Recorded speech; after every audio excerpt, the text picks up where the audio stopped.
Good evening and welcome to Surbiton Pop Talks. This is aimed to appeal at students, parents, teachers, alumni and in fact anyone at all, students of all ages, with an unslakable thirst for thinking and a curiosity for the world around us. Welcome.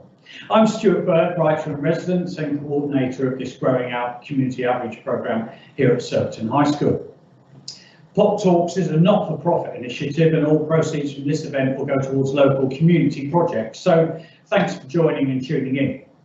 So Pop Talks, the format is very simple. We have 4 speakers from 4 very different sectors and walks of life. Each will present for 18 to 20 minutes as they approach today's theme of the mistaken value of creativity from different but very complementary angles. In a slight change to proceedings, each speaker will then be followed by a brief individual Q&A rather than an extended Q&A discussion at the end as we have done previously.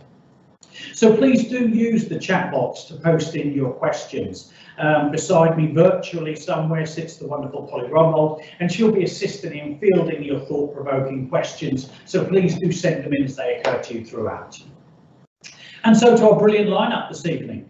Paul Cavacciuti, a professional jazz musician, teacher and music therapist, is here. He'll be followed by Holly Holding, an aerospace engineer apprentice from Airbus, who joins us from Bristol, and she's going to be revealing some ideas perhaps about the future of air travel as Airbus creatively tries to meet positive action requirements on climate change. Beth Lishmond, the voice of Radio 1, creative editor, director. She's done it all and cut her own professional pathway through media, and she joins us this evening from Berlin. And lastly, Dr. Alison Baverstock, Professor of Publishing at Kingston University, a publisher, academic, and an ardent champion of reading who holds a lifelong interest in creativity. Hello to you all and thank you for joining us. So to this evening's theme, the mistaken value of creativity. Some revere it as originality, invention.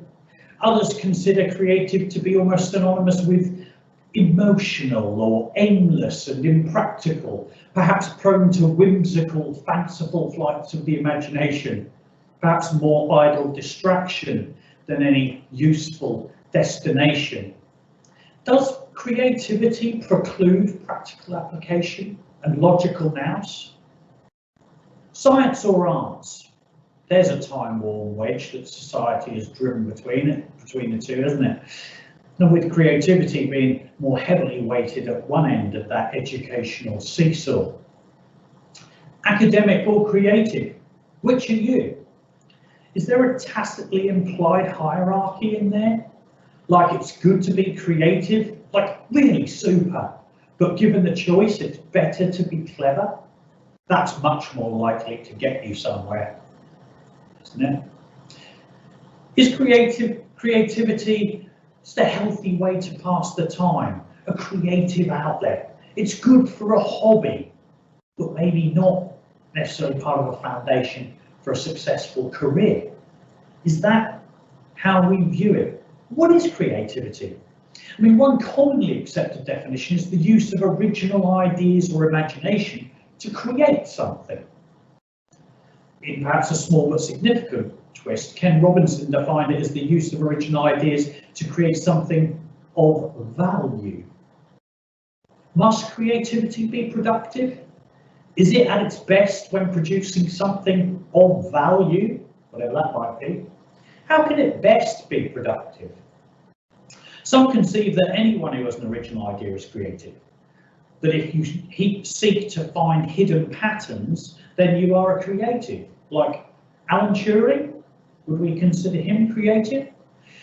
Or that if you readily make connections between seemingly unrelated phenomena, then you are creative.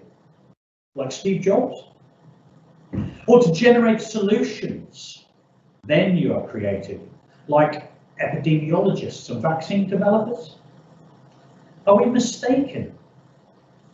The World Economic Forum has identified creativity as one of the 5 key skills for success in the 21st century. Even higher placed than that, in that ranking lies complex problem solving. Some might argue that a little focused creativity might complement or even surpass some straight deductive logic. Yet in October 2020, the British government launched its campaign for creatives to retrain. Is creativity overrated, understated, misunderstood? This evening we're discussing creativity, its place in our education, in our culture, in our professional workspace, and on our own well-being. What is the mistaken value of creativity? Our first speaker, Paul Cavacciuti, is a professional musician, music teacher, and therapist who's performed with many of the top names in British jazz. He's a graduate of the Berklee College of Music in Boston, Massachusetts, and the Institute for Music and Health in New York. He's also a former head of percussion at the Musicians Institute in London. He currently teaches at the Applied Music Research Centre in Roehampton University and at Linden Lodge School, where he teaches drums and piano to children and young people with visual impairment. He also has a large private practice specialising in children and young people with autistic spectrum condition. I hand over now and welcome warmly Paul Cavacciuti.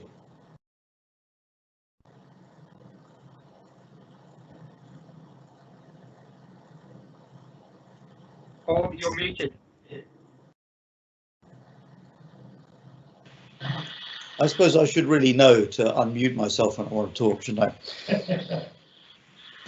Right, well, so it's a great pleasure to be finally here with you tonight and to talk about a subject that is very dear to my heart. And the question, or the issue as Stuart has phrased it, is very fascinating. Mistaken value of creativity, because it can be taken in a number of different ways. Do we actually mistake the value of creativity? Do we give it more value than it should have? Do we give it less? Are we about right on? What is the value of creativity? Well, the reason I'm speaking with you here tonight is because I'm a jazz musician and somebody who works as an educator with people with autism, learning difficulties and visual impairment. So effectively, I'm involved with creativity on a daily basis. It's really the sort of core activity of all my work. And I've seen creativity, the act of creativity, do remarkable things for people. I've seen it raise their mood. I've seen it improve their cognition. I've seen it boost their self-esteem.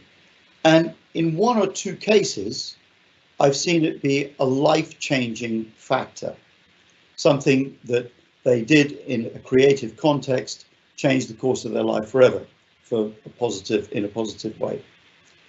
So in a nutshell, the answer to the question is, do I think is creativity valuable? Yes, absolutely it is. In fact, I think it's more than valuable. I think it is a fundamental attribute of being a human being. I think we are all creative, but I think that there are certain cultural conditions which make it difficult for many of us to express our creativity. And there are a number of things I'd like to talk about. When I was coming up with this talk, there's a wonderful scene at the end of an episode of Fawlty Towers when John Cleese is bouncing up and down with his hands on his head, and there's a psychiatrist there who he's been trying to avoid looking crazy in front of. And finally, at the end of the show, the psychiatrist looks at Basil Fawlty jumping up and down and goes, "There's enough material there for an entire conference." And that's sort of the way I feel about this subject. It's incredibly deep. There are a lot of different ways of considering it. What I'd like to do is just focus on what I consider to be a couple of the central issues about why creativity is beneficial and about why in our culture we don't see it for being the wonderful resource that it is in so many different areas. So the first thing to consider is, what do we actually mean by creativity. And here I think that there are a lot of problems in the way that we see it. When Stuart was talking, one of the things that came up, there are certain things that we associate with creativity: problem solving, originality, inventiveness. And these are things that I would say involve creativity. And when we talk about high cognitive skills and reasoning, these may be a factor in creativity, but I don't think that these are the things that actually are the core essence of creativity. Creativity, as I see it, is the faculty of manifesting the imagination in the real world. And that's really the essence of it. There are many other things that are associated with it. There are many other things that are involved with it and of which it is itself a part. But that is the essence of it, manifesting the imagination in the real world. Now, I think it's fair to say that as a society, we don't give creativity the emphasis that it really deserves. And I think a lot of this is to do with the way that we see creativity and how we see our own relationship, our personal relationship to creativity. A little while ago, I was watching a lecture by a prominent psychologist who said, well, a lot of people, like me, will tell you that we're all creative. Well, those people are just wrong. And then he went on to reel off a load of criteria that they use in psychometric testing to work out just how creative people are. And it seems to me like a very uncreative way of looking at whether somebody is creative, but that's what they do. So these criteria involve things that Stuart mentioned, such as divergent thinking, being able to think outside the box, originality, and if you look, and also high cognition, that was another one. So if you judge yourself by these metrics, well, then absolutely, he's completely right. Roughly about 10% of us by those measurements are creative. But I thought about it and I thought, well, it depends how you define creativity and what do we use to define the criteria by which we judge creativity. Well, one thing that we do is we look at people who either in our society are considered highly creative and those who are successful at being creative. And in our society, we tend to judge success by fame and by wealth. And so we look at those people. From history, we look at people, the people that we remember, the people whose works are still played, are still viewed in museums, are still read. And these are the people by which we judge the standards of creativity. But it has to be said that this is a pretty self-selecting group. Now, if I take my field, which is music, let's take a 2-year-old girl. She lives in a house where there's a piano. One day she's tinkling away at the piano. Her mother hears her and says, oh, I think she's trying to pick out a tune. We should get her some lessons. So she goes, she has some piano lessons. Then about a couple of years later, she's doing very well. She's enjoying it. She has fun. A couple of years later, the piano teacher comes along and says, Mr. Smith, your daughter's fantastic. I really think she needs a better teacher. The parents think, oh, that's wonderful. She's very talented. Maybe there's even a pension for us in there if she becomes successful. So they get her a better piano teacher. She gets better tuition. She starts practicing more. Her skills improve. It becomes a source of satisfaction. Maybe it even becomes a source of social standing for her. And she is launched into a world where her musical skills are going to become a focus and they're going to become highly developed.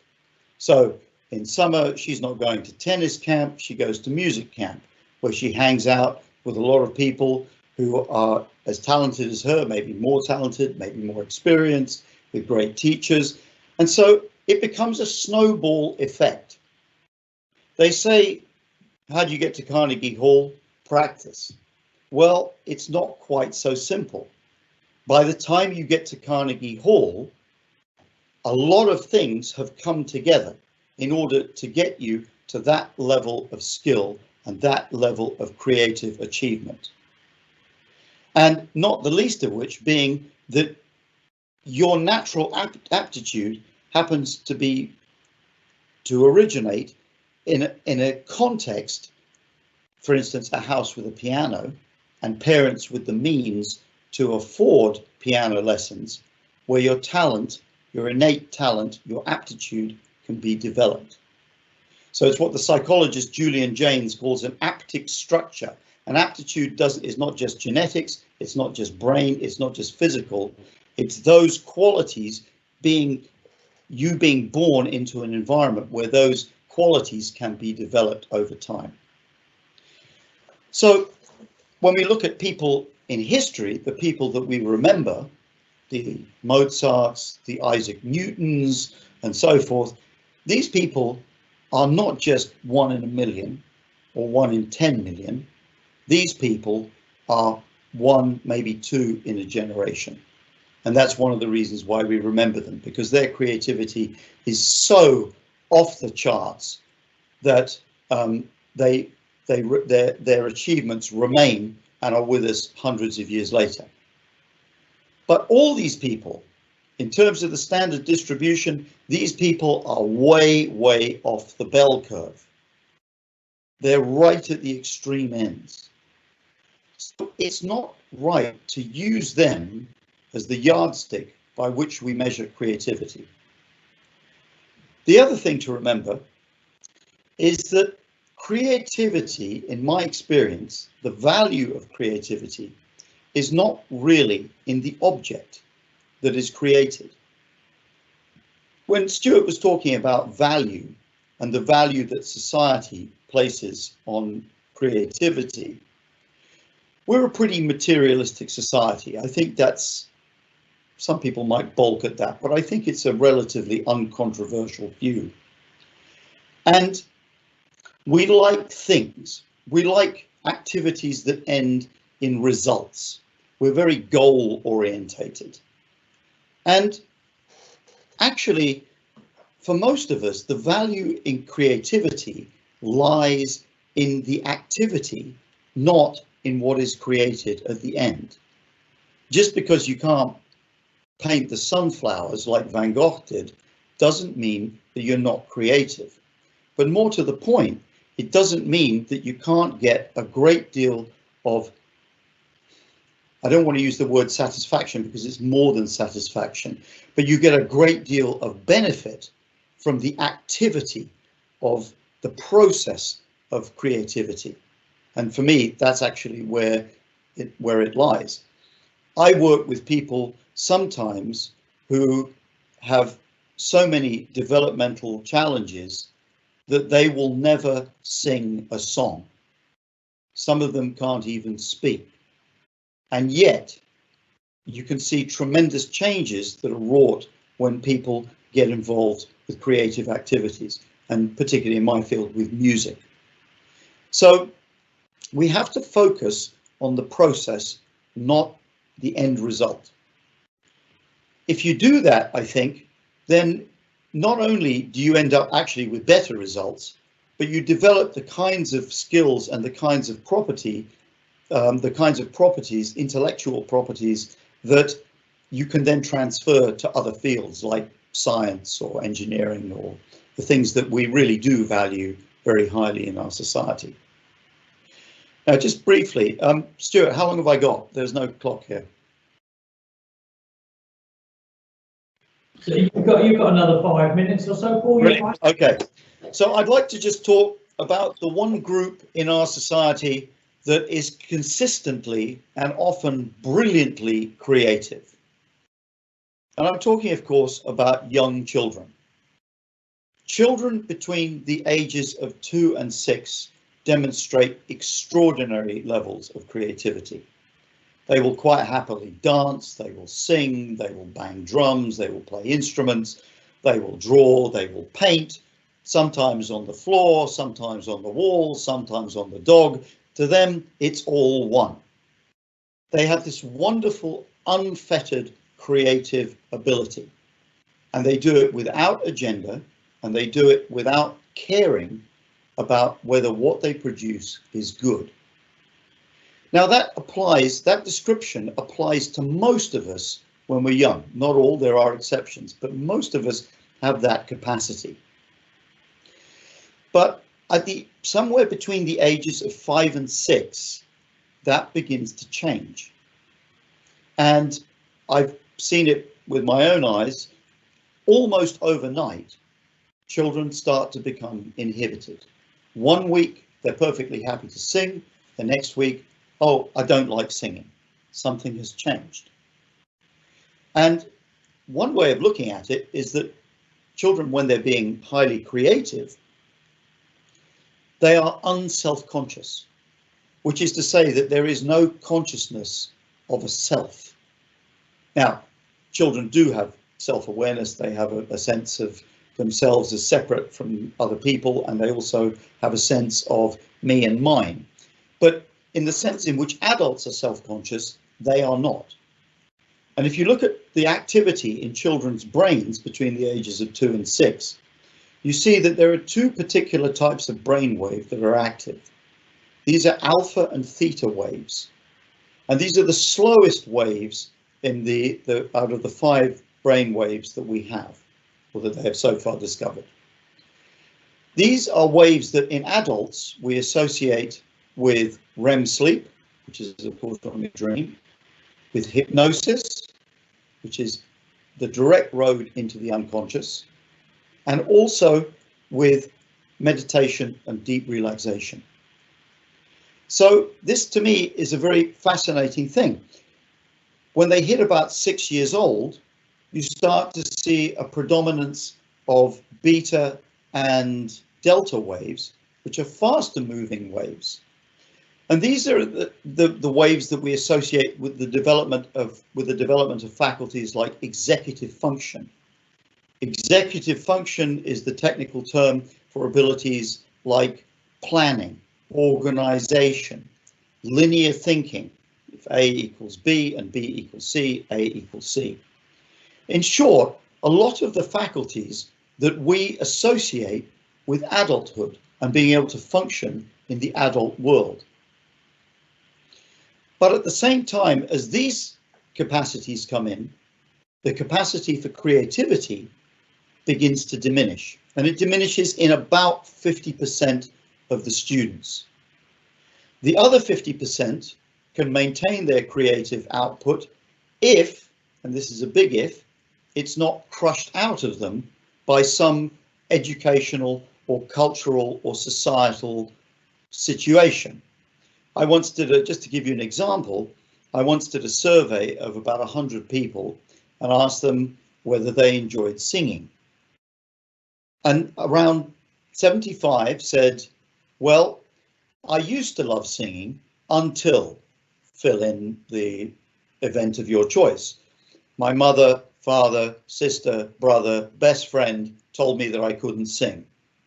The music teacher told me I couldn't sing in tune, in choir, so could I please mouth the words? I auditioned for the school musical and they didn't let me in. And after that, I never sang again. So our hold on this creative, if we survive this transition from, as it were, the unconscious to the conscious that happens at about 5 or 6, it's still quite fragile. And if it's not taken and nurtured early on, it's very easy to lose it as we go forward in life. So very briefly, the benefits of creativity, of being involved in creative activity, are that, well, all those things that those slower brain waves are associated with: deep relaxation, getting to know our unconscious mind, stimulating our imagination, and a whole lot more. And there's a ton to be said about this, which I really don't have time to go into. But if we I'll just finish on this one point, which I'd like you to think about. We all want to be very conscious in our lives, don't we? We value conscious control of our actions and of our destiny very, very highly. So for those of us who think like that, and about what we want to achieve consciously in the world, this statistic might interest you. The latest research into conscious and unconscious control of the mind seems to indicate that we are conscious of between roughly 1 and 5% of what goes on in our brains. 1 and 5%, which means that between 95 and 99% of what goes on, we are completely unconscious of. So from my point of view, anything that helps me to understand my unconscious a little bit better is a very useful thing. And one of those tools, one of those modalities is the creative arts. So I urge you all to go out and take up creative activity. Thanks for listening. Thank you very much, Paul. Fascinating, thank you. So a couple of things to pick up on that really stuck out to me. Firstly, I enjoyed your own definition of creativity as manifesting the imagination in the real world, which I thought was a really interesting way of viewing it. But an interesting also, Paul, you talked about people that once in a generation and beyond, people like Mozart, who say we shouldn't hold up as yardsticks for creativity, and rightly so, to measure it. But it's interesting, isn't it, that that's what happens so often in creativity. I don't think any young child would ever be told not to play football, that they're inadequate if they weren't Marcus Rashford. Yes, absolutely. Well, I think that part of that is because, of course, the benefits of playing football, I think, are pretty sort of what you might call the extra physical benefits of playing football are things that we value in our culture and we value in education. So like team playing, physical fitness, and these are sportsmanship. These are very important phenomena, and they're things that we value very, very highly. Being able to sort of improvise a fugue in 4 parts on a given subject is not something that really people are that interested in. And it's just, I think sport is all around us. Creativity is all around us too, but I don't think that we're aware of it in quite the same way, because it's not treated in quite the same way. I agree, yeah, absolutely. And I was also, I'm fascinated, Paul, on your idea that you consider that it's very much about process, not the product. Creativity is the value in itself. Doing the activity is what is important, not the outcome. And as you said, it brings more than satisfaction. Absolutely. As I say, creativity it has deep roots in our brain. I mean, I wanted to do a whole spiel about the left and the right hemisphere, which is what I think this is really about, but it's a very complicated business, and I didn't really want to go into it. But the effects of creative activity on the brain are tremendously beneficial. It's, when I was writing this talk, when I got to a difficult bit, I'd go and play the piano for half an hour. And often, actually, it's very interesting. This notion of the unconscious, I think, is fascinating. I know very often that the best way to solve a problem, which you've been banging your head against a wall with, is to just go away and do something else. You go for a walk, and your unconscious kind of works it out. And suddenly, as if from, divine revelation, bang, the answer presents itself. And I find that one of the best ways of doing that, of distracting yourself from yourself, is, for me, is music. For my wife, who's also a musician, it's music, and it's also drawing. She's a wonderful artist. But again, it doesn't matter if you're not a wonderful artist or a wonderful pianist. It's just the act of sitting down and playing the piano. It doesn't, or even if you're trying to figure out a piece of music that you don't play very well, all that is fine. It's the activity that is important and that confers the benefit.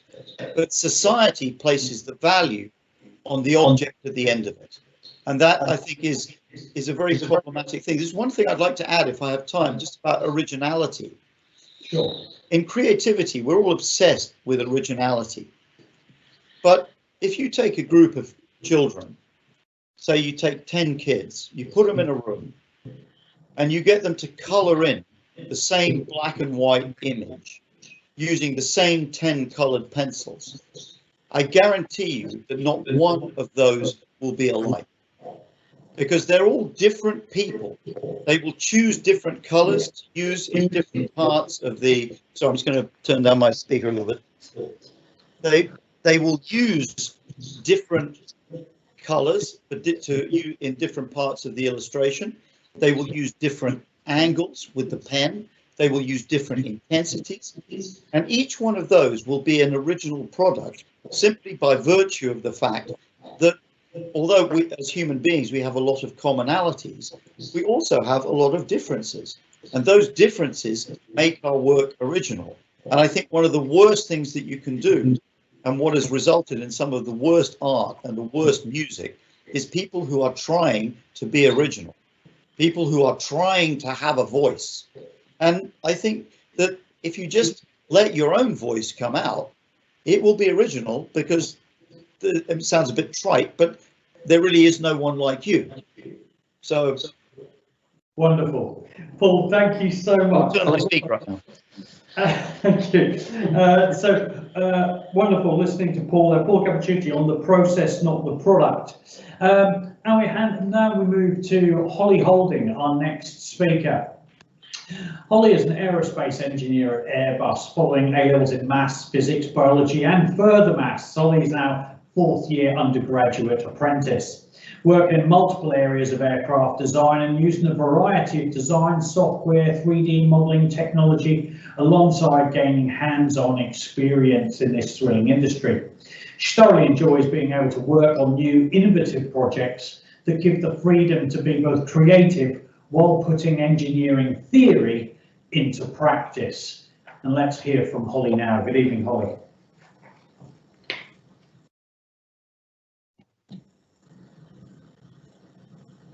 Hello, I'm Holly, and I'm going to talk to you about creativity within engineering. So to cover off what I'm going to talk about today, I'm going to talk a little bit about myself and how I got to where I am today, about Airbus as a company, and then more importantly, about creativity within Airbus and where I've seen this. So first off, I'm Holly. I'm an undergraduate engineering apprentice at Airbus Filton. I'm in my fourth year and I came straight to Airbus after finishing my A-levels. My course consists of a mixture of placements and studying towards a degree in aerospace engineering. Growing up, I have always enjoyed sports and taking part in all of the sports teams imaginable at my school, which is Greenacre. So at school, when deciding on my A-levels, I was really unsure of what to do. So I'd initially chosen A-levels that interested me. However, after some surprising GCSE results, I changed my mind and took maths, biology, physics, and further maths. I also took PE for a year as well, as I still really enjoyed this. While I was at school, I also did swimming teaching, as I always enjoyed taking part myself and wanted to transfer my knowledge in fun ways, just as I was taught. So during sixth form, I had to decide what I actually wanted to do with my life. This was something that I was really unsure about. I'd thought about joining the army or going travelling and swimming teaching. However, I looked into what I could actually do with my A-levels that I'd chosen. This is when engineering was suggested to me as something that I might enjoy, so I looked into this option. I did not realise the endless possibilities within this sector. I looked at universities but decided that solely studying was not going to be something that I enjoy, as I love getting hands-on experience. For example, I do lots of work on cars with my dad in the garage as a hobby. So this is when I looked into apprenticeships. So Airbus, what do we do? Within Airbus, there are a few different sectors. So we've got space and defence, helicopters and commercial aircraft. I work within commercial aircraft.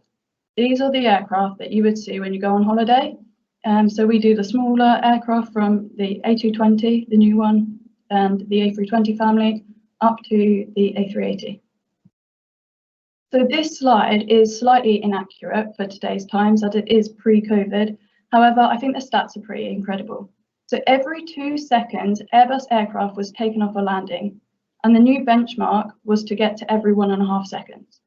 Also, in the past 10 years, the demand for aircraft has increased production rates to over 60 aircraft a month, which is also quite impressive.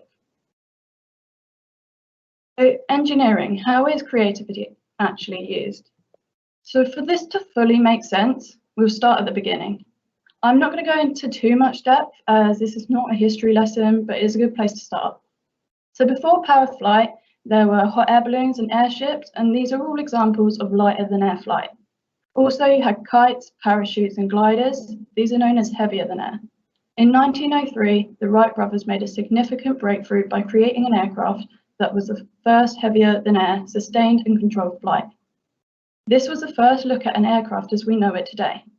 Throughout the period of all of these creations, even as simple as a kite or a parachute from Da Vinci's design, requires some innovative thinking and a lot of creativity. You cannot easily come up with a concept to make something fly overnight. These would have probably been challenged, and many would have thought they were observed for even suggesting a creation as such, but without that creativity from our predecessors, we may not be where we are today in the aviation industry. So here is a brief timeline of some of the key milestones in aviation, the dates of the years each aircraft had their first flight. I will not go through each in detail, but we'll pick up on a couple. So in 1935, the Douglas DC-3 had its first flight. This is significant to us as this was the foundation of all modern day airlines, and a couple of these aircraft are still being flown around to this day. In 1949, the first commercial jet airliner, this was an advance to the propeller aircraft, which was the Douglas DC-3. The Concorde was by far the biggest milestone in commercial aircraft history. It was the first of its kind. It could travel at speeds no other commercial aircraft could possibly even think about achieving. After this, the Boeing 747 was at its time a very efficient aircraft and could carry a high passenger load, a longer range, which was becoming more preferable at this time as the demand to travel further was increasing.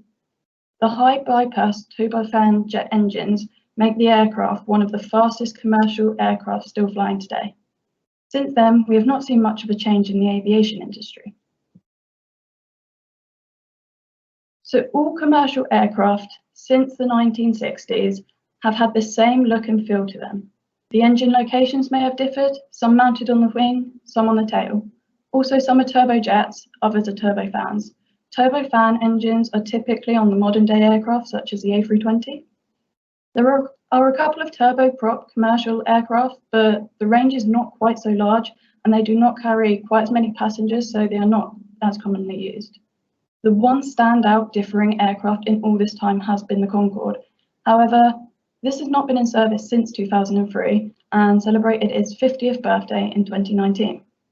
What I'm trying to show is that there has not been much change in design in many years.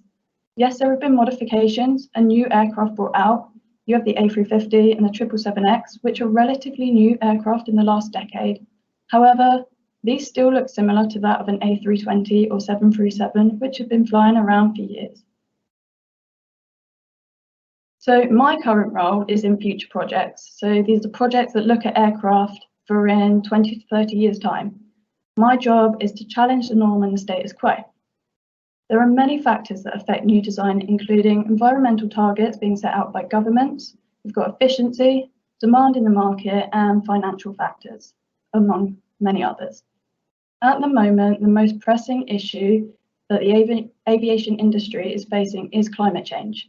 There have been an agreement in place to reduce emissions by 50% in 2050 from the figure in 2005. In order to meet this target, some drastic changes need to be made. Airbus is looking into different ways to improve efficiency and reduce emissions through a range of projects. So currently, fossil fuels such as kerosene are used to fuel a majority of current aircraft. Although efficiency has been improved over the years, by solely using this fuel, the target cannot be met. This is where investigations into other fuels come into play. The ideas for different types of fuels involve some creativity, and these are all new concepts and require some thought and a lot of research. Some of the ideas involve electricity. So this had a lot of research completed. We know it is used in cars, however the range, although increasing, is still maybe not as far as the usual sources of fuel. It's been identified that to power an aircraft fully with electricity would require a large amount of battery power, which drastically increases the weight of the aircraft and therefore decreases passengers that could be carried, and in turn reduces profit for airliners. So this is not favoured. Also, it's just not feasible to power a whole commercial aircraft and get the range with this option. Although this concept has been ruled out currently, how we work in future projects is that no idea is a bad idea. From this, we have learned a lot. At the point in time, with this technology, this is not a viable option. However, could this be used with the standard kerosene to improve efficiency? So this leads us on to the eFanX project.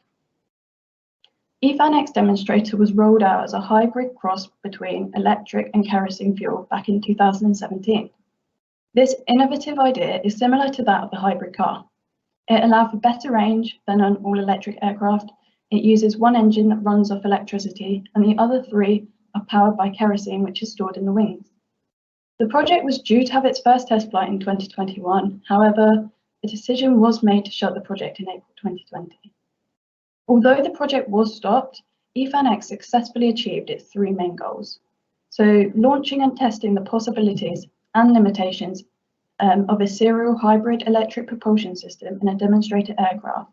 It was the first of its kind in the world. It also helped gain invaluable insights to develop a more focused roadmap on how to progress on Airbus's ambitious decarbonisation commitments. It also laid a foundation for the future industry-wide adoption and regulatory acceptance of alternative propulsion commercial aircraft. All the lessons learned from this project have been valuable and are able to be applied to future scenarios and concepts. So a current project that Airbus is working towards is the Zero E project. This is looking at aircraft with no negative emissions or very few. This is hard to obtain, as with all things, a reaction will occur leaving byproducts. However, this project looks closely at hydrogen as the fuel of the future. All of the aircraft shown are powered by hydrogen combustion through modified gas turbine engines. Liquid hydrogen is used as a fuel for combustion with oxygen. Using hydrogen as a fuel has many possibilities as well as limitations. One of the biggest challenges this project faces is where and how to store the hydrogen. This leads to a variety of different aircraft designs to accommodate for each concept. Coming up with these concepts requires very creative thinking and the thought process of no idea is a bad idea. It involves challenging a lot of the usual aircraft conceptions and thinking outside of the box. In meetings, so many ideas are thrown around. A lot of the time you have to think, why has someone come up with this idea? As usually there is a reason behind it, and sometimes the why is more beneficial to us than the actual idea itself. So looking at this fuel, we have decided which types of engines would be best suited and what sort of design options it could face. So a turboprop aircraft, the top one, similar to the A400M, has benefits. However, there are a lot of questions into how many engines will be required to power it. Is it a twin design, so an engine on each side, or will it need 6 engines in total, like the bottom picture? Having more engines can cause an increase in weight, but they may be able to be a bit smaller. Also, having a high wing, so a wing on top of the fuselage, can pose problems such as how to attach the wings to the actual fuselage. This is still a challenge to us, and you've also got where will the fuel be stored? So potentially it could be stored in the rear of the aircraft, which changes the centre of gravity completely compared to that of an A320. Therefore, old studies cannot be used to support this work, so we need a lot more work to be done. The turbofan option is probably the most similar to an aircraft that we see today and uses engines similar to that of a 737 or an A320. However, this relies solely on liquid hydrogen stored in the rear of the aircraft, so poses the same centre of gravity issue. The blended wing design is one of the more out-of-the-box designs by far. This is an innovative design and really does challenge the status quo. It has a wide interior which opens up multiple options for hydrogen storage and distribution. Here, the liquid hydrogen storage tanks are stored underneath the wings. 2 hybrid hydrogen turbofan engines provide thrust. With a design as bold as this, it poses many questions about certification, but also what will the general public think about getting on something that looks like it has come out of Star Wars to go on holiday? Also, the interior would more than likely be completely different to the standard layout. Will this make people feel uncomfortable and maybe not want to go on it? With all these designs, many ideas had to be thought out.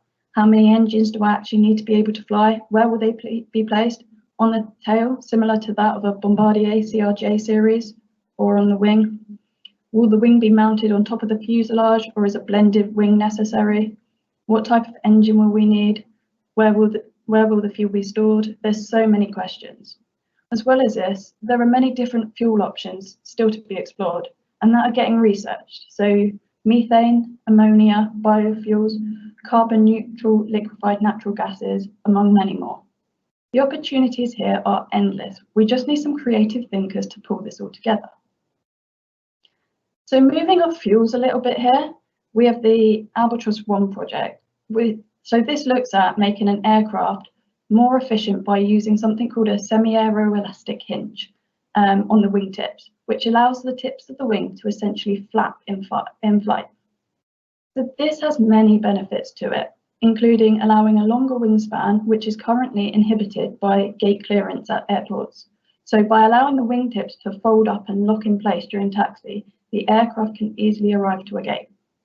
The longer wingspan is more efficient, however, it adds weight and some drag, which is a negative impact.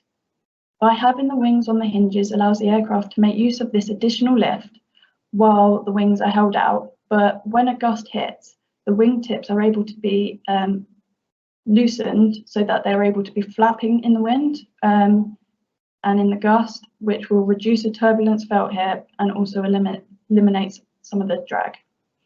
This concept is very new and has been test flown by using a remote controlled model sized aircraft, which I was fortunate enough to help manufacture. So that's seen in the picture, and that was on one of the test flights. The wingtips here are released, so they were loose and flapping in the wind. There are still many tests to be run before the model can be scaled up, but also we have the question of what will the general public think about seeing this aircraft and the wings almost flapping during the flight. So this is not looking specifically at commercial aircraft, but is another project that Airbus is looking at. It looks at creating a fully autonomous, fully electric and battery powered flying taxi. This would be remotely piloted with advanced control systems. It's 3 times faster than a car and is quieter than traditional helicopters. The idea for City Airbus comes from the desire to take city commute into the air in a sustainable way. So where else is creativity used? All roles that I have encountered at my time in Airbus have used creativity. In the design world, new concepts are thought up, different approaches on how to model components. The approach I take may differ from that of my colleague, and even challenging why current components are made the way they are. The top image is modelled in a CAD software, so this has fully been modelled on a computer. Fitters on the shop floor, although they follow a strict process on how to fit all the components together, they have to physically climb into the wing of the aircraft to fit all the nuts and bolts. Some of the spaces are very small, so you have to think about the best way to get to where you want to go. So you can sort of get the idea of this in the bottom image. In repairs and maintenance, you never really know what challenges you may face daily or what could need a fix. This usually requires a lot of creative thinking to identify the best solution. This may involve coming up with the solution, modelling it in a CAD software and running analysis to check that it is actually suitable, and if it's not, it's back to the drawing board. Virtual reality is a big up-and-coming technology in Airbus. Rather than going to the different sites to physically see the wing, as a majority of it is not actually manufactured in Filton anymore, VR can be used to bring the model of the wing and the aircraft, add physics such as gravity, and we also have the ability to become an avatar by using full body sensors, as seen in the image, to actually pick up components and try to put them in place. You can visualize how large it is and walk around the wing in the aircraft. This is becoming more and more useful and being used by many disciplines now, but everyone has to start becoming more accepting of these new technologies. In my last placement, I was able to actually go inside of the wing and take panoramic 360-degree images of each bay to convert into an almost Google Maps street view concept of the wing, which has proven to be very useful, especially in these times, but many thought this would not be possible. So before I finish off, I thought I would share this. This is the bird of prey model. Looking at this design, people have straight away told me this will not work. That is fine to state. However, you need to back it up with why it will not work and then think about how to overcome these challenges. If we keep stating that something will not work or an idea is a bad one without any justification or solution, then we are not going to advance. We need to challenge ourselves to think creatively to find a solution, because most of the time, just understanding why something cannot happen or is impossible will lead us to an answer that may be more acceptable. All of this is creativity. We use it every day, just sometimes without realizing. Thank you for listening, and I'm happy to take some questions.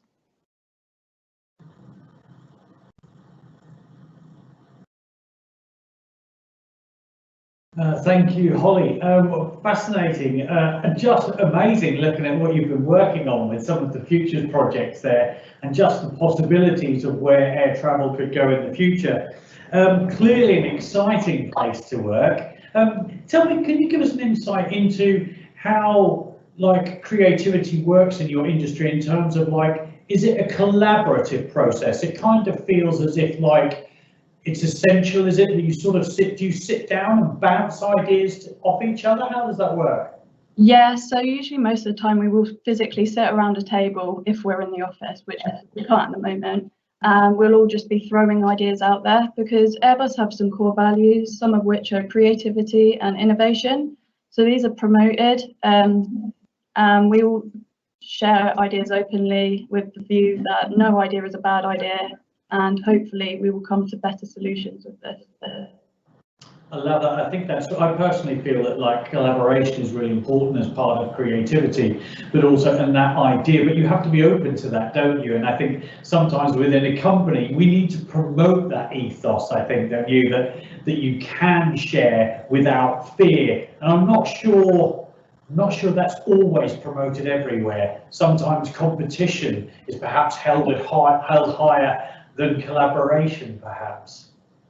Yeah, so quite often we've got the current aircraft as they are, and we do make modifications on it, and you do come up with new aircraft, but they're all fairly similar. So this team that I'm in currently are just going, ignore what we've got so far. Let's think a lot in the future. How are we going to meet these goals? What do we need? Let's not think about the current designs. Let's just go back to the initial drawing board, and we go by hand and draw sketches of it as well to come up with these ideas. Great, and it seems very much, Holly, obviously in your industry, creativity is very much used, it seems, as part of complex problem solving, isn't it? You've clearly got a brief, something that you're trying to work around and that you're trying to achieve. I loved your idea that actually sometimes, even if someone's got a bad idea, it's the thought about what made them have that idea in the first place that's perhaps more important than the idea itself. Yeah, so that's usually the way we look at it. So someone's come up with this idea, but why have they come up with this idea? Usually there is a reason why someone's come up with this idea. There's usually something that's happened for people to think, well, we need to fix it. So looking at that, usually then, even if the idea doesn't work, we can then go, well, what other things can we do to fix that solution, fix that issue? Great. Last question for you, Holly. I'm just intrigued. Clearly, creativity is a real part of what you're doing there at Airbus. But I wonder, is there anything that they do in the recruitment process that actively looks out for creativity in people? Yeah, so when we were recruited, I had to do an exam, but also in the interviews we had almost like little challenges with VR, where we actually had to go into the VR concept, and they were just looking at how people could be thrown into this situation. It looks at teamwork, creativity, innovation as well, because these are all the key values of Airbus. Brilliant. Holly, it's been fantastic. I think Polly has a question. Polly, go ahead. Okay, when in Holly's career did you first appreciate that creativity had a role in engineering and was not just for the arts? And was it missing from your school A-level lessons? So probably at school, I would not have called myself creative at all. I was sport, and then I thought, well, maybe I could be a little bit academic, but I was never arty or anything. Looking back at it, I doodled all the time, and I could see the creativity there. But at school, I didn't think I was creative. And it was only when I actually joined Airbus and I actually started doing jobs within the actual industry, not even in uni, I didn't feel creative, but actually in the placements, that's when I started realizing, oh, actually, you have to be quite creative to think about this. Brilliant. Thank you very much. Thanks, Holly. Fascinating. Thank you very much for your talk. We go now to our next speaker, who's Beth Lishman, the voice of Radio 1. Beth is the lead voiceover for BBC Radio 1. She's also a film director, a creative editor, and a yoga teacher. Walking the world, exploring many different areas in this game of life, Beth believes creativity has no limits and is easily acceptable through adopting a positive mindset, and that you must believe in yourself. She's worked for BBC, ITV, as well as successful independent creative in the highly competitive media industry. And she's joined this evening by Ben Stones, himself an award-winning radio producer, specialising in audio branding and promotions for the UK's biggest radio stations. They will be dancing something of a conversational duet as they share stories and experiences of careers in the media. Over to you. Thanks, Stuart. Hi, everybody. It's so great to be with you this evening, and hopefully this will be a really interesting conversation for you. Briefly, I'm Ben, as Stuart was saying. I'm a station sound producer, so I work across Radio 1, 1Xtra, Radio 2, Six Music, and the Asian network. And station sound is a weird kind of job title and a weird department that I never really knew existed until I sort of started getting a bit of experience in the radio industry. During uni, I did some work experience and all that kind of stuff, and then realised that actually these jingles, these bits of music that I loved listening to as a kid on the radio, was a thing that I could go and make. And essentially, station sound is, as Stuart was saying, making the audio branding for each of the radio stations that I was talking about, and also thinking about how the stations sound, how they flow, and how we position the radio stations on air.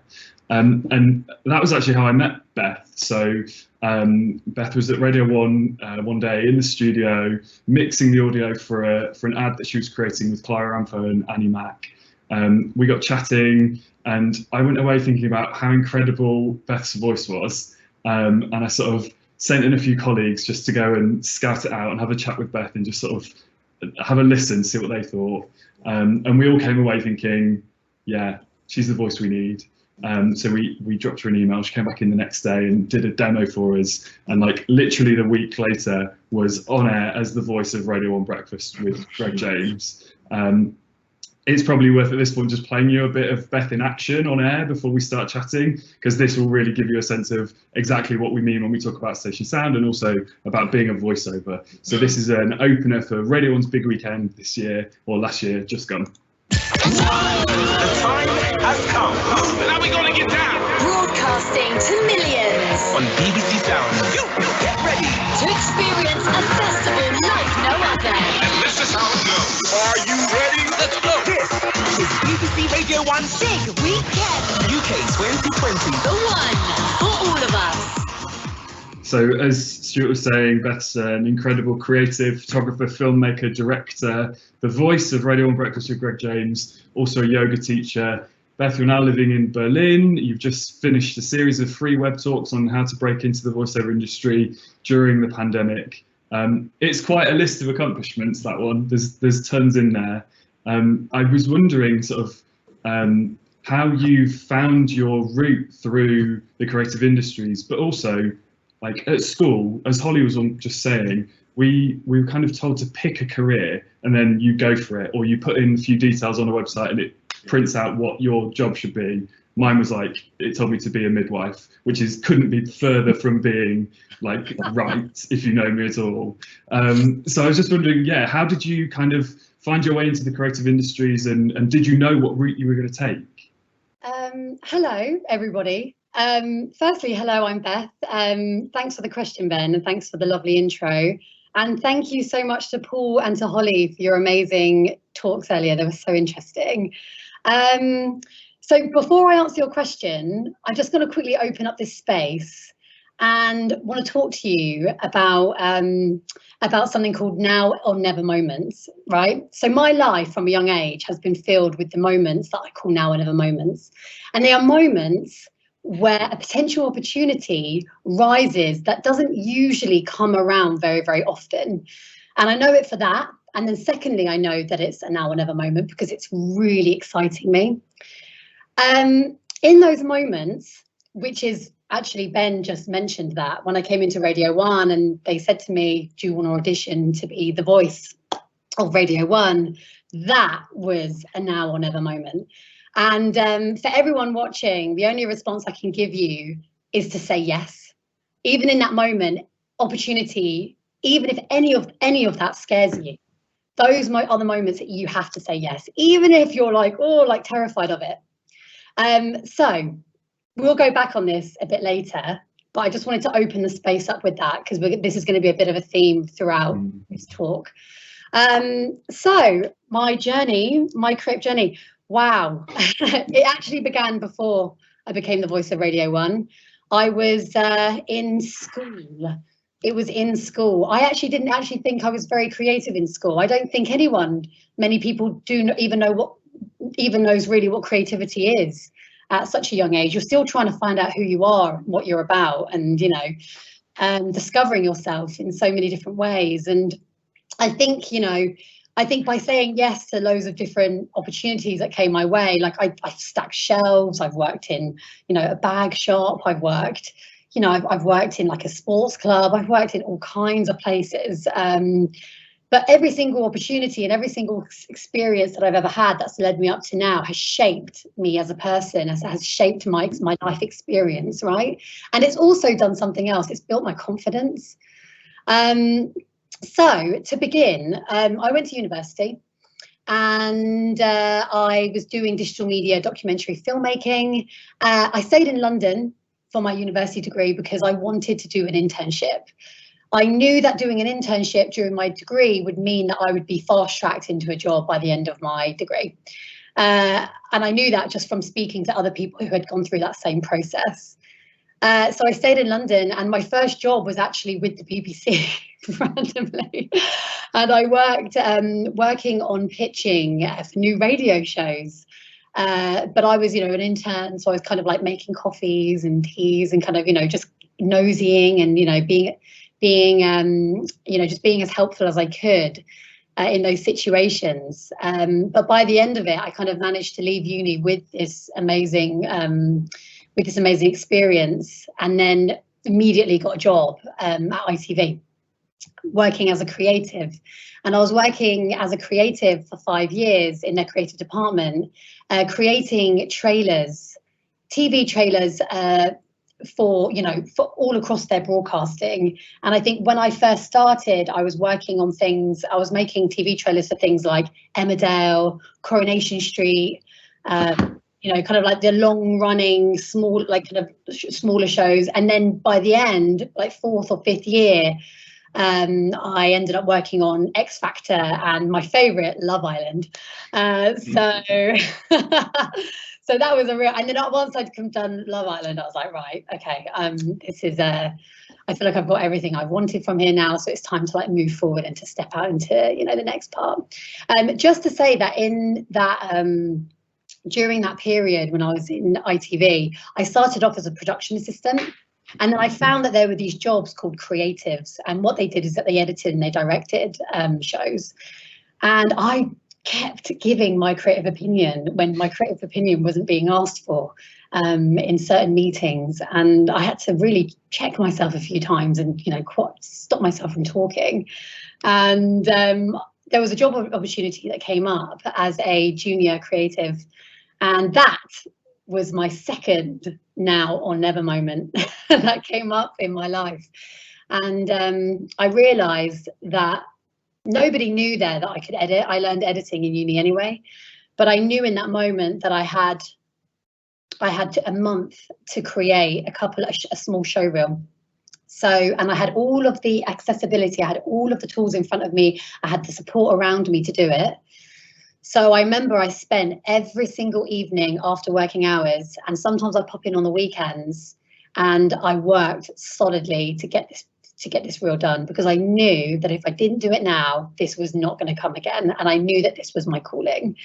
So I pounced on it and I went full pelt, and I wasn't even sure if I was even going to get the job. It didn't matter, because all that mattered was by me working on, by saying yes to that moment, and I learned a great deal, and it shaped me more in my career. And I still use a lot of those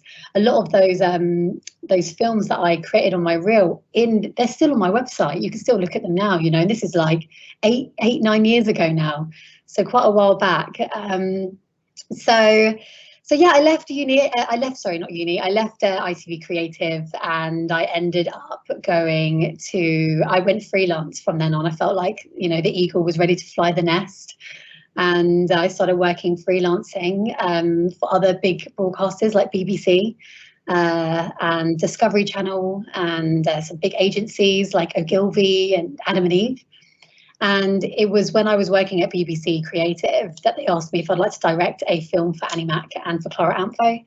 And we did this amazing film that was all about motherhood. Annie's kind of just became a mother, but she was also running the drive time show, right? You know, the pivotal hours for a child's life. And she's out, you know, she's away. So how does she deal with that? So it was a really, really beautiful shoot that we did. And we'll talk about that a bit later as well.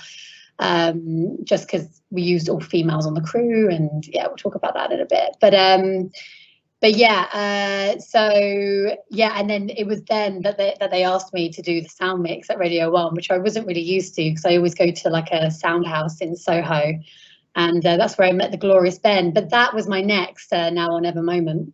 The now or never moment. I remember when they called and they asked me to be into Radio 1 that week after, I'd felt like my whole career had gone full circle.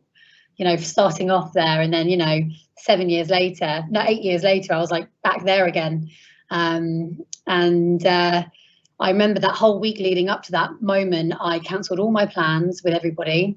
I made sure I had good night's sleeps every night, because I thrive and I'm my best self when I have a good sleep the night before. That just goes without saying. Sleep is so important to creativity, in my personal opinion, because it's all really about we'll go into creativity a bit more soon, but it's really all just about self-belief and believing in yourself and having that confidence. And the only way you're going to really shape that side of you is by saying yes to things and doing things that scare you and pushing yourself outside of your comfort zone, more than anything. Yeah, and so and here we are talking about, and it's just been an amazing few years since doing being the voice at Radio 1. You know, it's kind of excelled me in other things, and I've kind of got an agent now, and I'm doing other voiceover works. I did the voice for Love Island 2 years ago. Sorry, I did that last year. I've done also Adidas and Amazon and all sorts, haven't you? Yeah, Adidas, Amazon, Xbox, loads of things. I never actually thought I was ever going to be a voiceover. That was never I'm a director. I'm really good at working with talent and getting the best out of other people. But then, you know, this kind of new opportunity came up, and it was kind of like, well, you know, here we go. Yes, it's just way more fun than saying no. So yeah. Something that you touched on a second ago, Beth, was the work you've done around sort of supporting gender equality in the creative industries. Next Monday is International Women's Day, and that feels like a good enough reason to talk about this if ever we needed one. Can you tell us a bit about the work you've done sort of supporting female creatives and why that's so important to you? Yeah, so I went to a girls' school in Wimbledon, funnily enough, not too far from Surbiton. I went to Rickard's Lodge, and but I grew up in a very like male-dominated like household. My dad, my brothers, you know, I was always they were my older brothers too, so I was always playing sports, always competing with them. So I didn't really have much of a feminine influence in my life. And it was when I kind of started directing in the industry that I started. The awareness of the disparities between men and women became more and more apparent. And I remember I was on this one shoot one time, and there was a cinematographer that we'd booked on to the shoot that I was directing. I was 24 at the time, and I said action at the wrong time on set. He looked at his team, his focus puller, his runner, who he'd booked on himself, who would always go around with him on shoots, and he said something really mean about me on set, and he kind of undermined me on set. And I was 24. I didn't know, you know, I was kind of learning the ropes. He knew that as well, but he really humiliated me on set. And I realized at that moment that I need to make it my life mission to get more women on sets in general, because that cannot happen. I don't know whether it was because I was a woman, or whether because I was young, or whether because, you know, there was an inferiority there. I'm not quite sure what went down, but it made me feel very kind of like, made me very aware of, you know, the fact that I was just surrounded by men in that moment in time. And yeah, so off the back of that, I started employing all female shoots. On all of my, so the Annie Mac and the Clara Amfo shoot was one of my first all-female shoots. I also did another shoot for Refinery 29 and BBC. That was all about body consciousness, so kind of touching on kind of sensitive like female topics. Also did another one about a period campaign, again all women, that we had on board.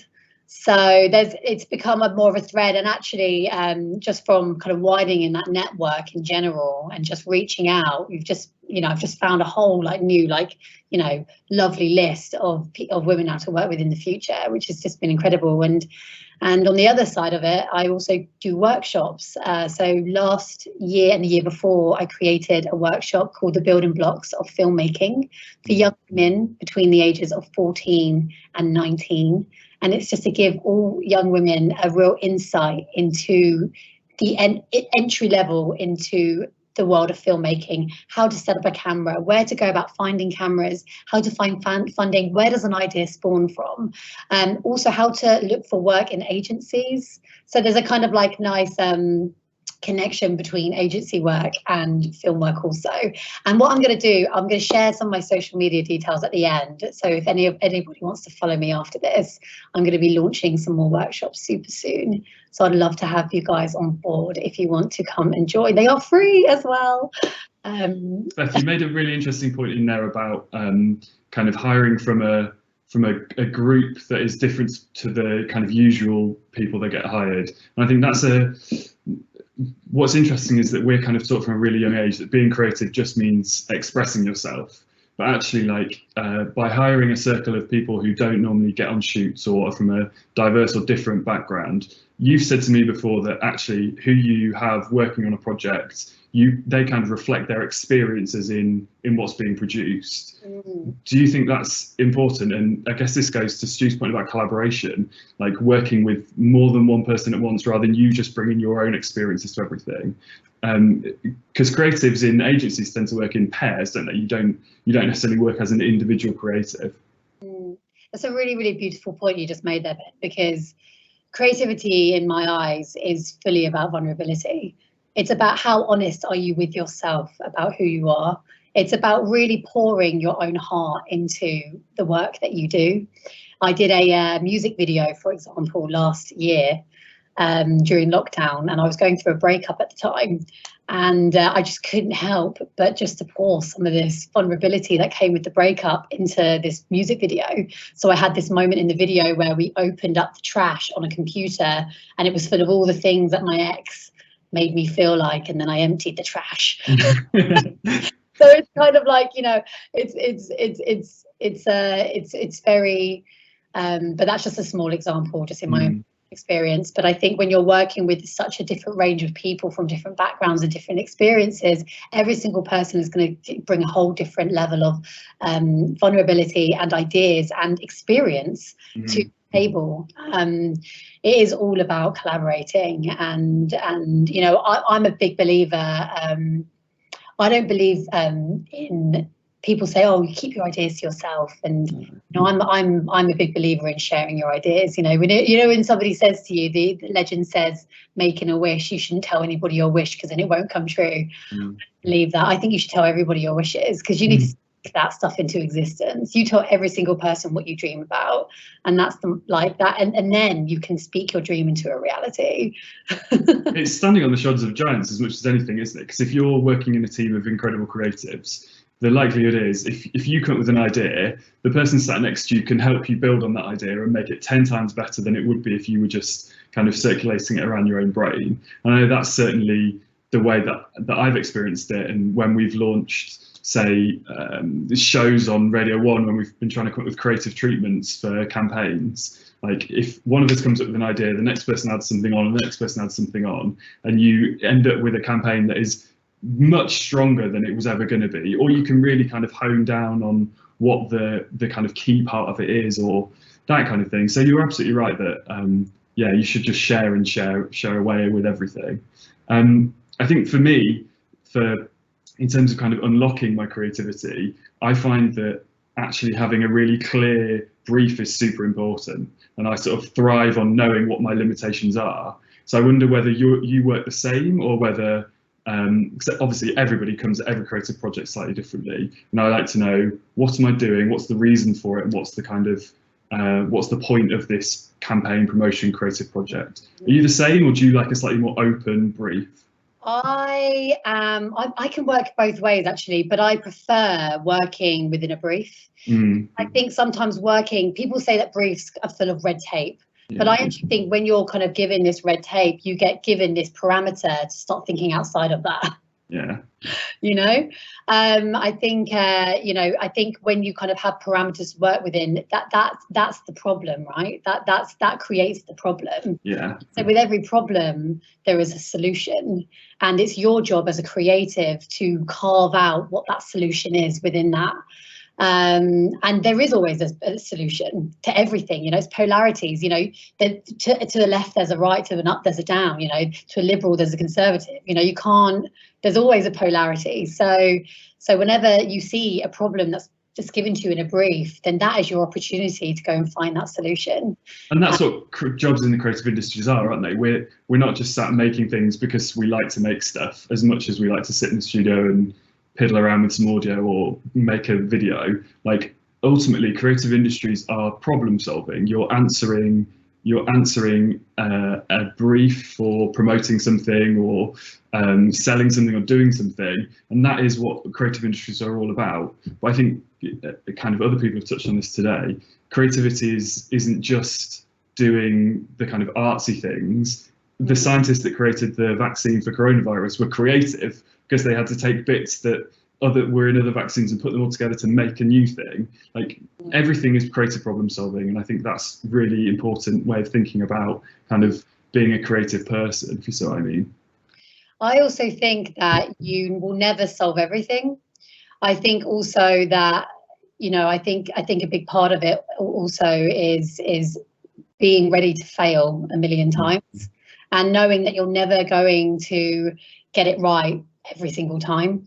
When I was in ITV, I really took it to, when one of my ideas didn't make it, I really took it badly. And now I look back on it and I'm like, wow, it really like wasn't that big of a deal. Yeah. At the time. But at the time it was a huge deal, right? Because it was like all I knew, and, you know, all I wanted. But the amount of I failed more than I've succeeded in my times, and you've got to take those and build on them, right? You've got to move forward from those kind of pushbacks. For sure. I mean, the thing is like, you know, the most valuable thing you can make is a mistake in the world, I think. You can't learn anything from being perfect. You can't learn a single thing. That feels like a pretty good place to end, because I think we've run out of time. But I guess before we go, we wanted to both give like 2 tips for anybody who wanted to like break into creative industries. So very quickly, what are your 2 bits of advice? So yeah, so 2 things quickly. My first tip is to say, whenever you are presented with a now or never moment, you go for it. House blazing, you go for it and you just do it. And don't think about it. Don't overthink about it. Just go for it. And the worst thing they can say is say no. But at least you've done it, you've shaped it, and you've learned from it. You move on. Done. And then the second thing that we didn't really touch on too much because we've run out of time is stay curious. Stay curious about the world around you. Collect things, learn new skills, buy a small camera for like £35 on eBay, buy a bunch of film, go take some images, you know, learn, like go on YouTube and learn about making music. There is just an infinite amount of tools and free videos out there to help you learn and create and stay curious. So just keep your curiosity so you can stay in touch with your inner child, because that's one thing. You know, I'm 32 now and I feel like I'm 16 still, and it's because I've never stopped staying curious. So that would be my last 2. There was a lovely bit on, I don't know if anybody's watching RuPaul's Drag Race, the UK version, but there's an amazing bit this week where Lawrence Chaney was putting his makeup on, ready to become Lawrence. And he was sat there talking about how his creativity comes from his inner child, his childhood self. And when he wants to kind of find his inspiration, he goes back to the boy who loved sewing and kind of just thinks about how he would approach this and then what he would create. So I just thought that was perfectly fitting with your talk about inner child. And then very quickly, my 2 bits of advice are, the first one, very similar to yours, Beth, just make stuff and put it out there, put it into the world for other people to give you feedback on. And we've already found, like, I've found 17-year-olds making incredible bits of radio production on SoundCloud, putting stuff on TikTok, and they're now freelancing for us at Radio 1 and making stuff that is going out to millions of people. So just make stuff, stick it out in the world for people to find. And this is kind of like your now or never moments, I guess, Beth. Take all the opportunities that arise. You don't know where something's going to lead. And that's certainly how I've ended up where I am today, because I never thought I'd be doing the job I'm doing. I didn't even think it was a job. So take everything that comes your way and just go for it. And I guess that's kind of it. Sorry, we've massively overrun, but yeah, that was really good. Thank you so much. Wonderful. Thank you so much, Beth and Ben also. Thank you. And just fascinating listening to both your careers, and Beth, so inspirational to listen to you talk about. I love those now or never moments and how you've just seized them so passionately with both hands. But also that idea, I think, as well, that, you know, sometimes I think people have a misconception perhaps that creativity is something that you can pick up, put down where you want. But actually, if you're going to make a career of this, you've still got to work hard, right? And you've got to put the hours in at the right time. So I think that's a really important message too. And I love also that idea, guys, of that inner child and going back to that, which perhaps sort of echoes nicely where we started with Paul and this idea of before we become too self-conscious, actually just let that creativity excel and explode out of us. That's wonderful. Beth, I just lastly as well, I loved your idea as well that creativity is about vulnerability, and that really it's a question of perhaps of how honest are we being with ourselves. That's wonderful. Thanks so much, guys. That leads us beautifully to our last speaker this evening, Dr. Alison Baverstock. Alison has had a varied life. She's Professor of Publishing at Kingston University, and she's had a varied life as a publisher, academic, a reading champion, parent, and military spouse, and is currently in the final stages of studying theology for ministry in Oxford. She's a firm believer that creativity and lateral thinking need to be encouraged within all activities, educational and social, for not only better problem solving, but also much greater personal happiness. She's the author of Is There a Book for You? In Bloomsbury, and several co-authored titles on parenting with Jill Hines and Hachette. In fact, She's published more books than I could ever imagine. The woman is prolific. And it's my absolute pleasure to introduce her here. Alison, good evening. Thanks very much, Stuart, and what a lovely evening to be part of. I've really enjoyed listening to all the other speakers. You gave me a varied introduction, which is the way I like it, really. I've always found that doing lots of things actually improves my creativity. So, as you say, I'm a parent of 4. I've moved a lot with the army while my husband was having a military career. And I'm also working at publishing, and then also doing this course at the moment. And it's been really interesting being taught rather than teaching this year. So I've got a PowerPoint that I'm just going to share. Where's it gone? There we go. Which I'm just going to talk through and use that.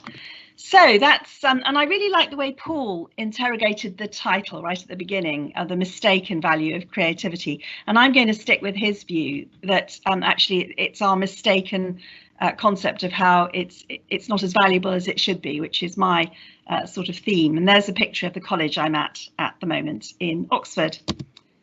I thought 2 of our speakers have mentioned thinking outside the box, and I thought that's where I'd start, because often that's what people think about when they imagine they're going to be thinking about creativity. They think about moving outside the box, and that's just sort of common or garden shed. And I want to show you what Cornelia Parker, the conceptual artist, did with that.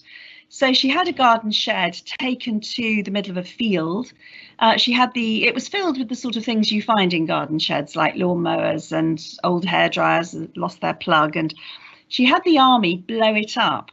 And what she then did was she hung it from the ceiling of a gallery, each piece as it fell. She gathered them all up and had them hung by chicken wire, and hung a single electric bulb in the centre of it. And what you end up with is this, it's a sort of explosion in slow motion, a fascinating pattern of shadows all produced from a single bulb.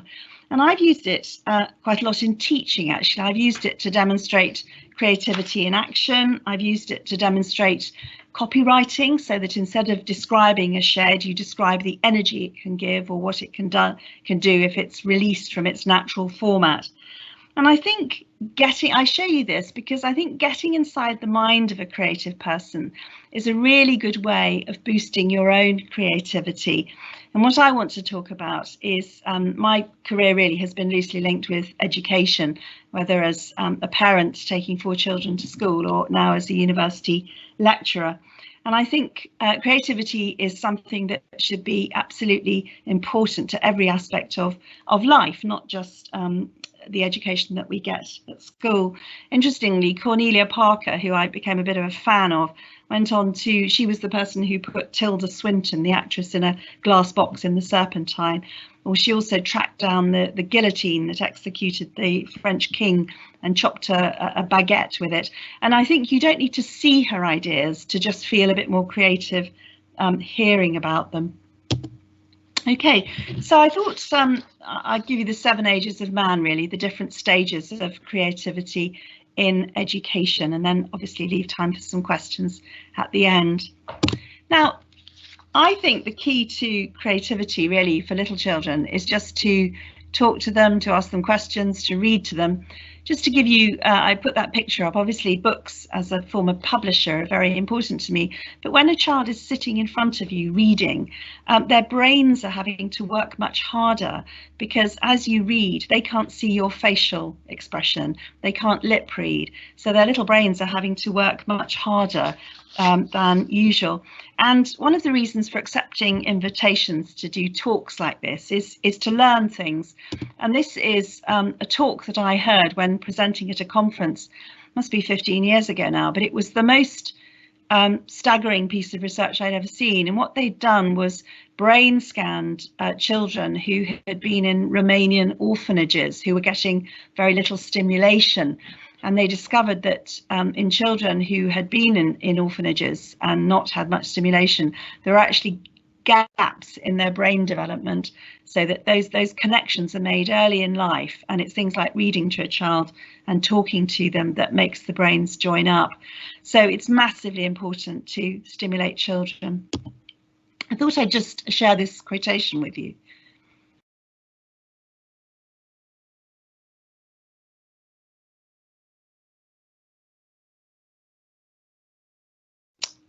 So I hope you finished up there. So that's my message as a publisher, that reading to small children, talking to them, showing them new things, all develops their intelligence and their neural pathways, which leaves them with the potential long term to be creative. It's really, really important.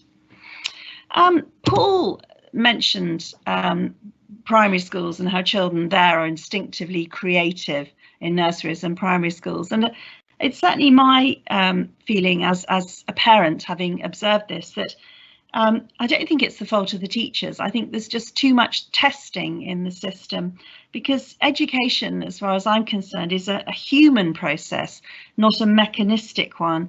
And I think it's really important for children to be able to ask questions. It always seems to be rather a shame that whereas in primary school children write a weekly story, when they move on to secondary school it becomes a weekly essay. And it's a great opportunity really to develop interests in children. I think they learn such a lot from sharing what their parents are interested in and developing their own interests. I think creating memorable things for your children to attend or to visit is really important. My children grew up with, I've got a great fascination with Charles I, and they probably all remember me marching them up to London to stand outside the banqueting house where he was executed on the 350th anniversary of his execution. And, you know, this is a great opportunity for you to share your idiosyncrasies. So I would say stimulate young children. My feeling about secondary school, and we saw this a little bit with Holly's experience, that, you know, she was forced to choose either arts or sciences. And I do think it's a shame that education is too boundaried too soon. I came across one of the great things we do at the college I'm at the moment is we have a weekly lecture from somebody interesting. And we had one just a couple of weeks ago by somebody called Professor Tom McLeish, who has a view of the overlap between science and theology. And he was rather lamenting the fact that science had become very boxed in, that PhD students take a subject, they explore it, they then move on. And he was talking about the value that actually in the sort of 18th to 19th century is that underemployed clergy had a serious amateur scientist. You think of the natural history of Selborne. That was developed by a clergyman who observed his rural location.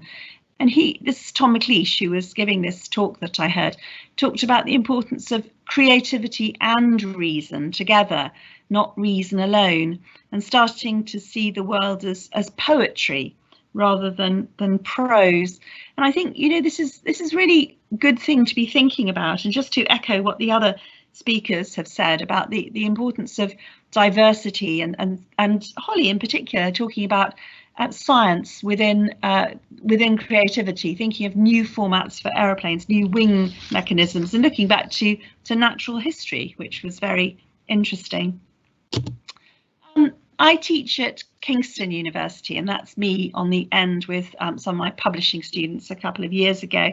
And I think, again, perhaps as parents, this is our fault, that we've become over mechanistic about thinking about what jobs our students will come out with after they've finished their degrees, and if they're going to go to university, that is. And I think the thing is that as parents, we actually don't know what jobs are going to be available. Our experience is rather out of date. And I think it's a good idea to look for the other things that are available at a university. What other options are you going to be able to pursue as a result of studying there? And if you look at the work of futurologists, when they talk about what they're going to want from the workforce of the future, they talk about things like people being able to work on their own, to have independence of thought, to get on with others, to use their initiative, and to be willing to take some responsibility. And these are all the factors that come really with creativity, being unafraid to take risks, being somebody who volunteers to do something. And all these students had volunteered to be part of a project I was running, and as a result they ended up with a publication section on their CV because we wrote 2 papers together. And I wanted to pick up the point that Stuart made in his introduction about the government last year suggesting that creative people should retrain. And that seemed to me a profound shame. The last time this issue was sort of raised in the press, it was actually raised by a graduate of Surbiton High School, Nikki Morgan, who queried the fact that there was only one person in the cabinet at that stage who was a scientist. And in fact, a newspaper helpfully provided this survey. And what struck me was that PPE is well known as a grounding for politics, but the thing that's significant about PPE is that it's actually a blend of 3 different disciplines. And I think the operating at the margins of several different fields and learning different skills, different reading lists, different approaches, different theories can be a really good way of prompting your creativity. So I think that's quite interesting. Moving on to creativity at work. This was an opportunity that came up over the summer, actually. I found there was a free conference going on and listened to enrolled. It didn't cost me anything. And this was a French Arabic person who has written, she's a business theorist, and she'd written this, come up with this idea about our performance, that actually it's cyclical, so that we're not able to be creative all the time, that you can see that sort of rather, it's called the performance cycle, that's her theory, so that we have a time at which we're very creative, but in order to be very creative, we then have to have a time when our brains go into relaxation mode, fallow mode, and we can't do the creativity unless we give ourselves a break. And it was interesting that Beth is a yoga teacher as well as presenting on the radio. So I think this combination of different activities for our brain is really important. I do think, oh yes, and this was just a book I wrote that Stuart mentioned. I started this book because with a background in publishing, I was thinking, what is it that makes people able to write a book? And so it was all about creativity and writing. But then as I was writing it, I started to think, well, actually, what if your creativity isn't in book form? What else could you do?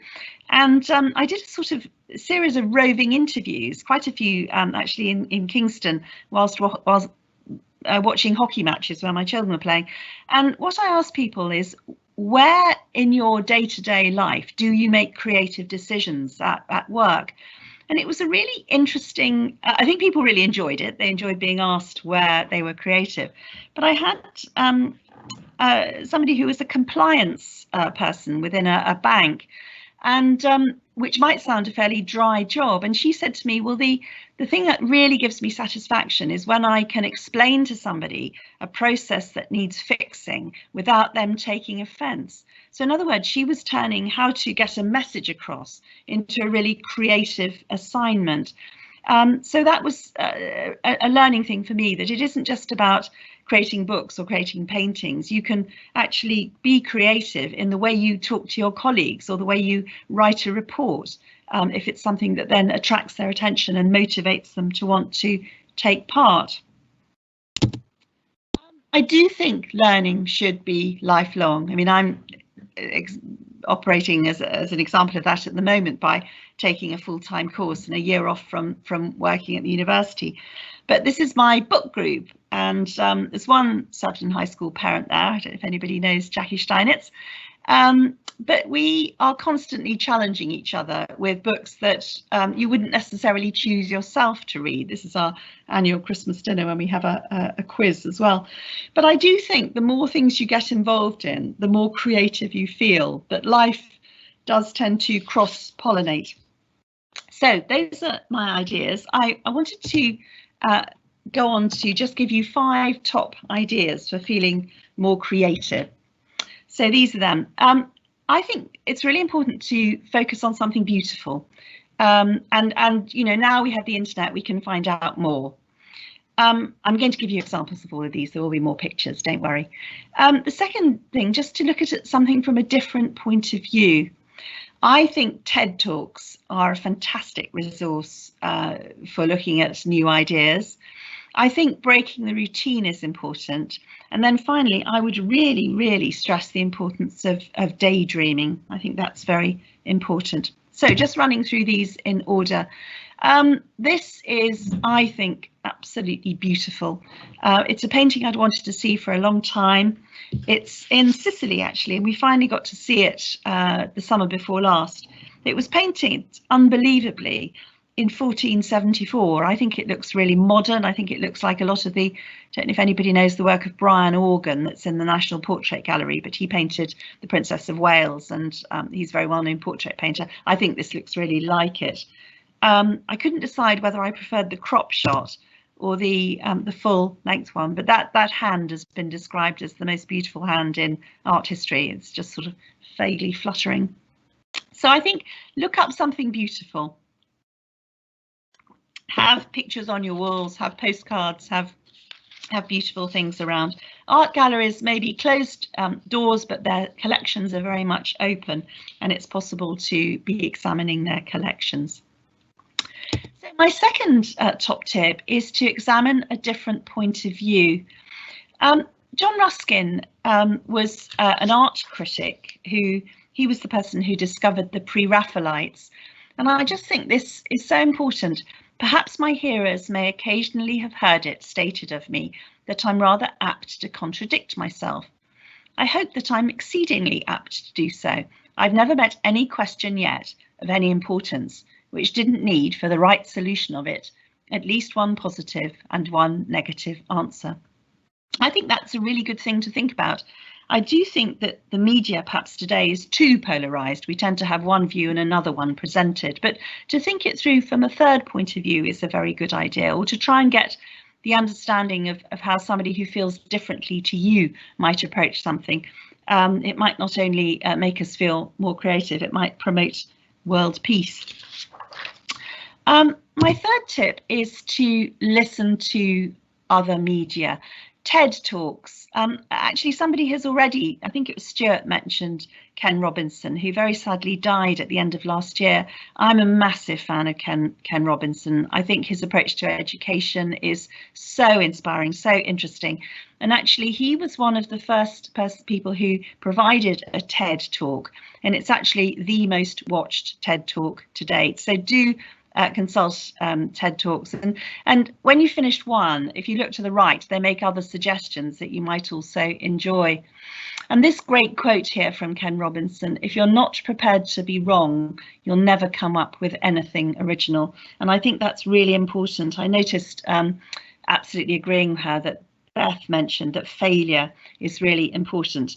And also Holly said that there's no such thing as a bad idea. If children are frightened of getting things wrong, they're less likely to be creative. So I think affirm mistakes as positive steps forward, not negative. The other source of, if TED isn't your bag, Desert Island Discs, I think, on a Sunday morning is a great introduction to, and I always find it most interesting when I haven't heard of the person being interviewed. I think a lot of people are struggling to sleep at the moment. We're not getting enough exercise, we're not doing enough, and actually sometimes you wake up early. I started waking up early after a transatlantic flight. It must be about 10 years ago now. I just found I kept waking up really early in the morning. And I think what I learned to do is to recognise that actually that was a really good time to be writing or to be planning, because there wasn't any email early in the morning. And that's a view from my study window at dawn over Kingston. But I think what I'd say about this is learn to spot your own sort of personal biorhythms, the times of the day when you feel most creative, and think about whether that's the time to devote to thinking or the best activity. Don't devote the best activity time to answering emails, because that'll just make you feel dull in the head. And then my final point for creativity is the importance of daydreaming. And I thought I'd just show you, I don't know if you can see this, it's actually a dead kingfisher. But we were travelling back from France last summer when you could still go away. And we stopped at a French service station. I just happened to see this lying on the pavement. It had obviously only just happened. I don't know how it had happened, but it started a really good daydream for me. I'd never actually seen a kingfisher before, but I started, my first impression was these incredible colours, the sort of turquoise, and then I sort of edged it over, and then the sort of orange on the breast. It was extraordinary colour. The other thing that really struck me was I'd always imagined that kingfishers were much, much bigger. And I started thinking, well, why did I think that they were much bigger? Was this in fact a baby kingfisher, or was it one that was just small? But I realised that I'd only ever seen pictures of kingfishers, and they were in books, and I suppose I just assumed it was heron size, so that was a bit of a surprise. And then I started thinking, well, how did it get there? Because we were quite high up, we were near Paris, and there weren't any rivers particularly nearby, and wondered how on earth it had ended up literally in the middle of a pavement. And I was sort of pondering all this in the car after we'd driven off, and I suddenly thought, actually, I've had about 20 minutes of daydreaming about kingfishers. And I thought actually that was rather good news. So I would say spot the unusual and daydream as a very good way to thinking about creativity. Okay, so questions, and I'll come back to the main room now, and we can see if you've got any questions for me. Well, thank you, Alice. Fascinating. Sorry, I'm getting a little reverb. I particularly like your idea of creativity and reason together, that the two create something, particularly when you say, let's look at the world as poetry rather than prose, which, which resonated with me strongly. I like that idea. But also, I think the idea that of a performance cycle, I thought resonated. Yes, it's a good idea, isn't it? And actually, it's only if we give ourselves permission to have time off that we actually come up with better ideas.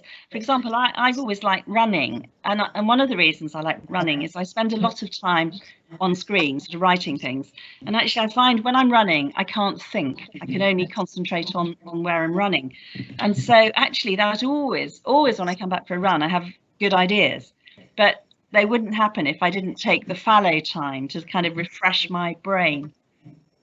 Yeah, I'm exactly the same, Alison. Yeah, I enjoy a good run because you can't think of anything. Exactly. No, I never run with headphones on. I just listen to the bird song. And I love also your idea of cross-pollination, which I think is hugely important, and something that the others touched on as well, in sense of collaboration of ideas, but also the cross-pollination between cross-curricular subjects. Yes, I think it's a really good thing to do. I mean, I went to Scottish University where you do a few subjects before you specialise, and it also gives you permission to try out a subject you've never done before, that you perhaps haven't done at school. And I think just the cross-pollination of the boundaries blurring between subjects. So historians looking at art or music, or it's really good news.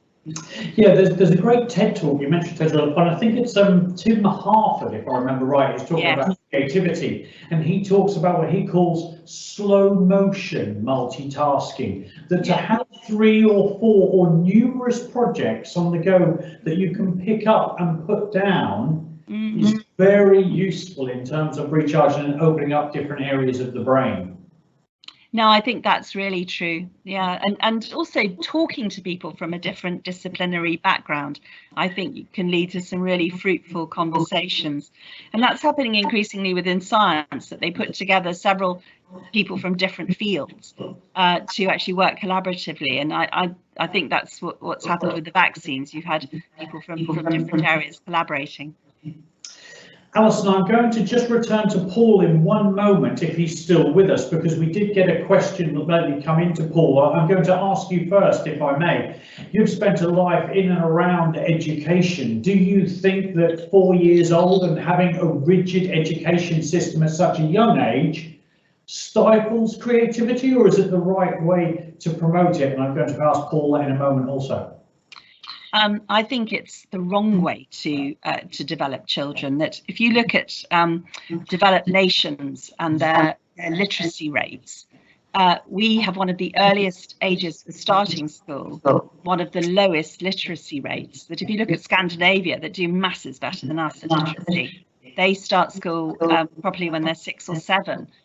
So I think we should be having more play, more reading, more books, more question answering, more sensile education, and less structured testing.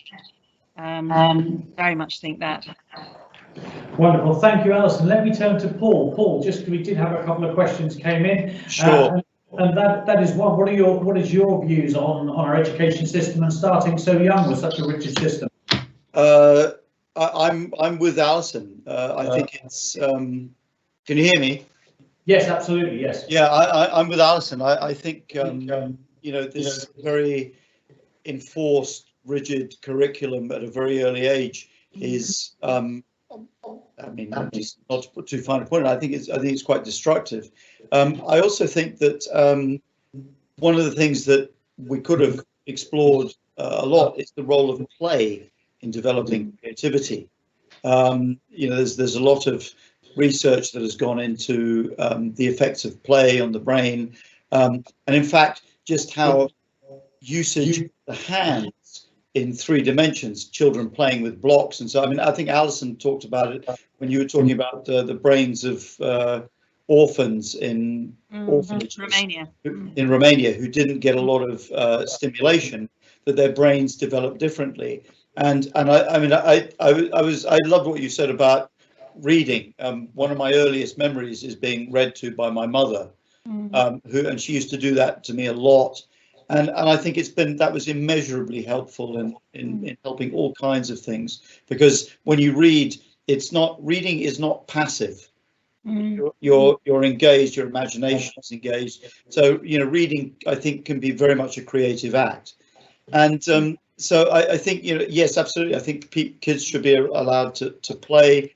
They should be involved in physical activity, because all this is tremendously important in all forms of development, but particularly with play. And I think that the earlier you sit them down and say, well, this is what we're going to do now, I think that if you do that too early, it can have really tremendous effects.